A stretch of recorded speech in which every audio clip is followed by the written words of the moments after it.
Bonjour à tous, c'est Hugo de Adosport et aujourd'hui dans cette vidéo guide, on va couvrir ensemble le sujet des boucliers. On s'intéressera aux bases et aux principes fondateurs de leur utilisation pour que même si vous regardez la vidéo 2 ans plus tard, cette vidéo reste valable. Les boucliers ont une importance cruciale dans le Hado puisque à part vous et votre esquive, c'est la seule arme défensive que vous possédez. Et quand on s'intéresse au sujet de la stratégie en défense, cela devient votre meilleur ami. Alors déjà pour commencer, qu'est-ce que c'est rapidement un bouclier en Hado? Un bouclier est un écran de protection matérialisé dans l'espace qui bloque les balles d'énergie adverses mais pas les vôtres. Cela signifie que positionné derrière lui, vous pouvez tirer sur vos adversaires sans que eux vous touchent. En apprenant cela, vous vous empressez de mettre 3 points rapidement en compétence dans vos boucliers et dès le début de la partie à vous précipiter au centre du terrain pour placer votre plus beau bouclier et inviter vos partenaires à se placer derrière pour optimiser la protection. Sauf qu'au bout de quelques secondes seulement, le bouclier se brise et vous voilà exposé à la contre-attaque adverse. Alors comment réellement optimiser l'utilisation des boucliers? Comment et quand les utiliser?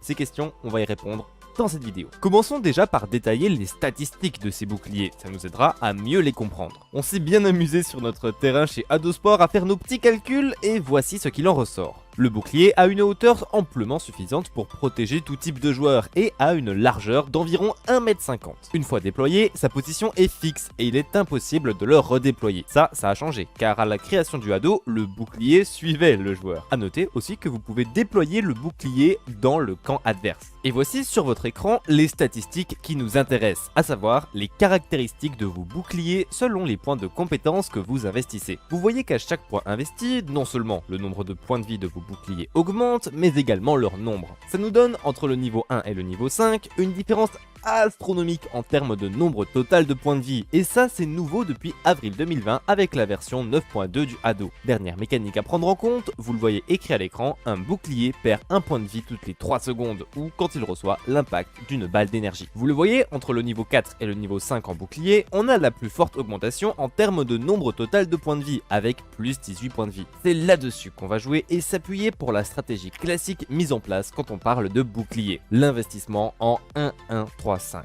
à savoir 1 en vitesse de projectile, 1 en largeur, 3 en temps de recharge et 5 en bouclier. Avec cette stratégie, votre rôle ne sera pas de marquer des points, puisqu'avec 1 en vitesse de projectile et 1 en largeur, vous n'allez pas toucher grand monde. Mais cela dit, peu importe votre investissement en vitesse de projectile ou en largeur, une balle dans un bouclier, ça lui enlève un point de vie. Avec vos 3 en recharge, votre rôle sera donc de tirer sur les boucliers ennemis pour les détruire. Et en plus de ce rôle de destructeur de boucliers, vous aurez la lourde responsabilité de poser ceux de votre équipe. Avec 5 points en bouclier, vous aurez 5 boucliers à 10 monstrueux points de vie, ce qui va forcer l'équipe adverse à s'occuper de vous. Si on fait un petit calcul rapide, 5 boucliers à 10 points de vie, ça fait 50 points de vie. Un bouclier perd 1 point de vie toutes les 3 secondes, donc vos boucliers disparaîtront naturellement au bout de 150 secondes s'ils ne reçoivent pas de balles. En sachant qu'une partie de Hado dure 80 secondes, l'équipe adverse va être obligée de détruire vos boucliers et concentrer son attention dessus. Vous avez plusieurs façons d'utiliser vos boucliers selon votre stratégie, mais là on va voir quelques principes de base. Premièrement, n'utilisez pas de bouclier dans les 5 à 10 premières secondes de jeu. À haut niveau, ces secondes sont utilisées pour charger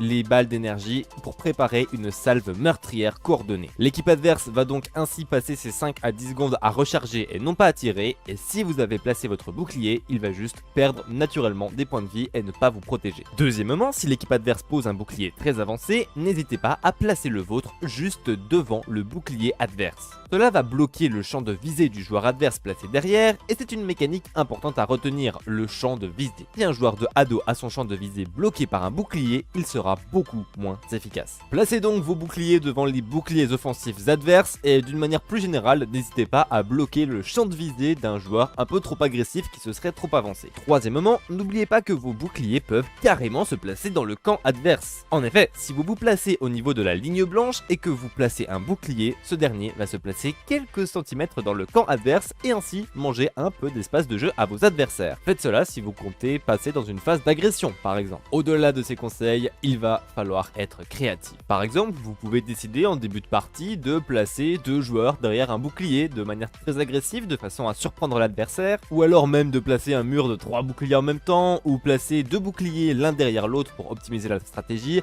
Bref, selon ce que vous voulez faire et selon selon l'adversaire, il y a plusieurs manières de procéder. Voici une stratégie assez classique autour des boucliers que je peux tout de même vous conseiller. 2 joueurs en investissement 4, 3, 2, 1 et un joueur en investissement 1-1-3-5. Le joueur en 1-1-3-5 aura pour mission d'aider les deux joueurs en 4-3-2-1 à se concentrer uniquement sur le fait de toucher des adversaires. Et cela en bloquant la pression mise en place grâce à ses boucliers et en détruisant également les boucliers adverses. Voilà, j'espère qu'avec ce guide non exhaustif de l'utilisation des boucliers, vous aurez une meilleure vision de l'utilisation de cette mécanique essentielle au Hado. Si vous souhaitez des vrais conseils d'experts, je vous conseille de regarder l'interview des champions de France de Hado qu'on a fait sur cette chaîne. Je vous ai mis le lien juste au-dessus et si vous ne voulez rater aucun de nos prochains guides ou contenus, n'hésitez pas à vous abonner et à mettre la cloche. Et sur ce, je vous dis à très vite sur Hado Sport.